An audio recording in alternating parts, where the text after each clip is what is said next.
ने संजू सैमसन को किसने आउट किया जनाब? पेसर फास्ट बॉलर ने। नहीं तो आप जिससे आप बॉल नहीं कर, और हारिस राव पहला मैच नहीं खेले थे, मतलब आपकी सोच में ही नहीं थे, आपको अंदाजा ही नहीं था कि अगेंस्ट इंडिया आपने हारिस राव के साथ पहले भी जाना चाहिए था।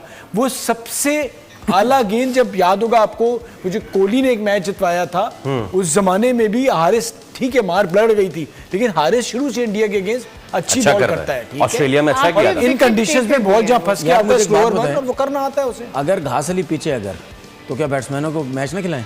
हाँ, फिर सबको बाहर कर दें, सिर्फ बॉलर आके खाली खेल नहीं बॉल सकते। करे। हाँ, मतलब बैट्समैन को मैच ना खिला, खेल नहीं सकते। और अगर फ्लैट पिचेस है तो बॉलर्स को मैच ना खिलाएं। तो भाई अगर लेफ्ट हैंडेड बैट्समैन है क्या, तो लेफ्ट करें 4 ओवर में 20 रन से गेंद ना करवाएं उसने, लेफ्ट आर्म स्पिनर से गेंद ना करवाएं। एक और चीज में भाई ऐसी हरकतें हम तब करें ना जब ऐसे जब हम बड़ा बाय द बुक अदरवाइज हर चीज में जा रहे हो, तो इस तरह के एक और चीज मैं नोट कर रहा हूं जो पाकिस्तान क्रिकेट में होती जा रही है, साइम इसका एग्जांपल है कि बॉलिंग की वजह से बैटिंग खराब मेरी जगह पक्की हो रही है।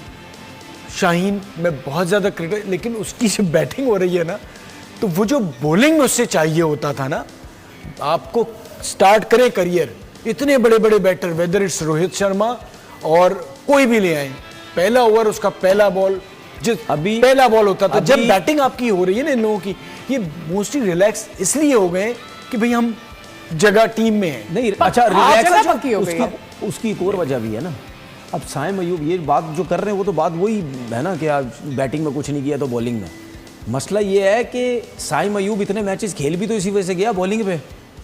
बैटिंग में तो कुछ नहीं किया उसने, बॉलिंग पे आपने मैच खिला दिया, और आप उसको ऑलराउंडर तैयार कर रहे हैं ना, तो बैटिंग में तो कुछ कर ही नहीं, और फिर कैसे खेल रहे हो? इवन टुडे अगर आप देखें भी, डिस्कस साइम अयूब, जिस तरह वो आउट हुए, उनका कैच भी छूटा, और फिर जिस तरह आउट हुए शिवम दुबे को, एक पार्ट टाइमर को आप हुक करने जा रहे हैं। I mean there was again no plan in the batting as well. वो तो साहबजादा फरहान को आप शुक्रिया अदा करें, यानी कि पहले 10 ओवर में we came all guns blazing, this was our plan. उसके बाद 10 ओवर से लेके 16वें ओवर तक हमारा क्या प्लान था हमें नहीं पता। आप रना बॉल भी नहीं गए सर, रना बॉल भी नहीं गए, प्लान हमारा हो ही नहीं सकता, क्योंकि 10 ओवर के बाद हमने सिंगल डबल्स वाली क्रिकेट खेलनी थी जी, ठीक है, गैप शॉट्स वाली क्रिकेट खेलनी थी, सिर्फ ऑफ स्टंप पे आके लेग स्टंप वाली क्रिकेट नहीं खेलनी थी, छक्के चौके नहीं हमने मारने थे। आपने वहां पे इम्प्रोवाइजेशन करनी थी, फीट यूज करना था, मतलब आपने उस तरीके से क्रिकेट खेलनी थी। आपने साथ मुझे एक बात बताएं, हम एक टाइम ऐसा था कि 10 ओवर में तकरीबन 9 साढ़े 9 की एवरेज पे हम खड़े हुए थे जी। और क्या हाल हुआ उसके बाद एंड में, हम वो उस एवरेज को हम लेके चले ही नहीं। मैं क्यों बार बार बोल रहा हूं कि साहबजादा फरहान ने 58 रन किए हैं 45 या 44 बॉलों पे, वो रन तो हमें लग रहे हैं 58, लेकिन आपने उन रन्स का आखिरी 10 ओवर में कोई फायदा नहीं उठाया।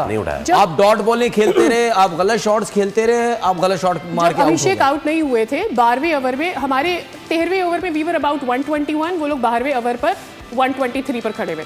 उस वक्त भी I was talking in the break में, आपसे यही बात करी थी, इट्स नॉट दैट हाउ उन्होंने हमें सरपास कर लिया, इट्स लाइक आपकी विकेटें, आपका जो कैप्टेंसी का ओवरऑल कॉन्फिडेंस है वो इतना लैक कर रहे हैं कि आप इतना डिफरेंस पे नहीं है, बट आपको पता है कि आप ये गेम हार जाएंगे।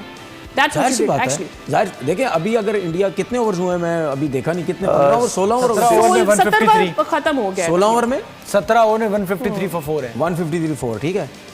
अभी वो कितने इजी और काम होके खेल रहे हैं, उसकी वजह है क्योंकि इनकी टीम वो नहीं है कि पाकिस्तान की तरह ऊपर से 2-3 बैट्समैन है उसके बाद क्रिकेट खत्म हो जाएगी। उनके पास 8-9 नंबर पे उनकी बैटिंग है, तो उनको ये पता है कि यार हमने अब 8-9 नंबर की बैटिंग क्यों है, क्योंकि अक्षर पटेल बॉलिंग करते हैं साथ में बैटिंग करते हैं, हार्दिक पांड्या बॉलिंग करते हैं साथ में बैटिंग करते हैं। इसको कहते हैं ऑलराउंडर, इसको कहते हैं ऑलराउंडर।